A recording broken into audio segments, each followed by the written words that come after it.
نحمده ونصلي على رسوله الكريم اما بعد فاعوذ بالله من الشيطان الرجيم بسم الله الرحمن الرحيم ولقد يسرنا القرآن للذكر فهل من مدكر صدق اللہ العظیم۔ محترم ناظرین، اللہ تعالیٰ نے قرآن کریم نبی کریم صلی اللہ علیہ وآلہ وسلم کے واسطہ سے ہم تک پہنچایا ہے۔ قرآن کریم ایک ایسی کتاب ہے جو اس پر عمل کرے گا دنیا اور آخرت میں فلاح پائے گا، لیکن عمل کے لیے ضروری یہ چیز ہے کہ ہم سب سے پہلے اس کی تلاوت کو سیکھیں، اور دوسرے نمبر پر پھر اس کے معنی اور مفہوم سیکھیں کہ قرآن پاک ہم سے کیا تقاضا کرتا ہے۔ تو یہ قرآن پاک کے حقوق بھی ہیں کچھ جو ہماری طرف متوجہ ہوتے ہیں۔ ان میں سب سے پہلا حق یہ ہے کہ اس پر ایمان لایا جائے۔ یہ منزل من اللہ ہے، اللہ کی طرف سے نازل شدہ ہے، اور اللہ تعالیٰ نے اپنے نبی کریم صلی اللہ علیہ وسلم پر نازل کیا ہے۔ اور اسی طرح اس پر یہ بھی یقین رکھا جائے کہ یہ محفوظ ترین کتاب ہے، اس میں زبر زیر میں، پیش میں، شد مد میں کسی جگہ بھی کوئی کمی بیشی نہیں ہے۔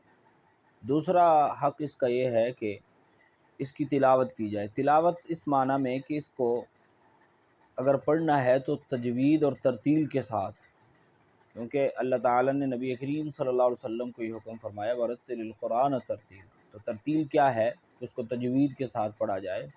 آواز کا خوبصورت ہونا یہ تو اللہ کی طرف سے تحفہ ہوتا ہے، لیکن بہرحال اس کو ٹھہر ٹھہر کر تجوید کے ساتھ پڑھا جائے۔ تو تجوید کا سیکھنا بھی فرض ہے، ترتیل کے ساتھ پڑھنا بھی ضروری ہے، اور پھر تیسرا حق اس کا یہ ہے کہ اس کو سمجھا جائے۔ بعض لوگ یہ کہتے ہیں کہ بھئی مولوی یہ کہتے ہیں کہ اس کو سمجھنے کے لیے 14-15 علوم کی ضرورت ہے۔ تو اس میں تھوڑی سی ایک بات سمجھ لیں، وہ یہ ہے کہ قرآن کریم کی کچھ آیات کا تعلق وہ فقہ کے ساتھ ہے۔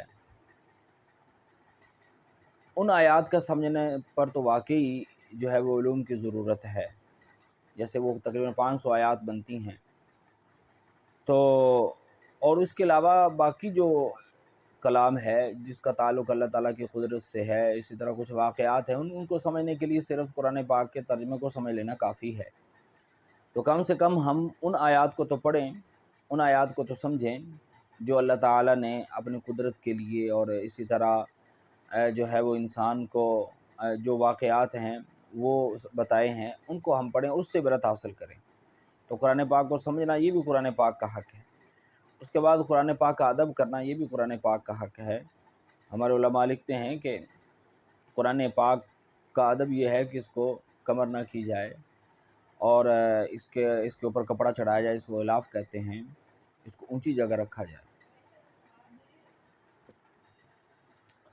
تو میں عرض یہ کر رہا تھا کہ قرآن کریم کو سمجھ کر پڑھا جائے، اور اس کے بعد اس کا ادب و احترام کیا جائے، اس کا غلاف کے اندر اس کو لپیٹا جائے، اور پھر اس کا حق یہ بھی ہے کہ اس کو لوگوں تک پہنچایا جائے۔ تو جب تک ہم اپنا قرآن کے ساتھ رشتہ مضبوط نہیں کریں گے اس وقت تک ہم کامیاب نہیں ہو سکتے۔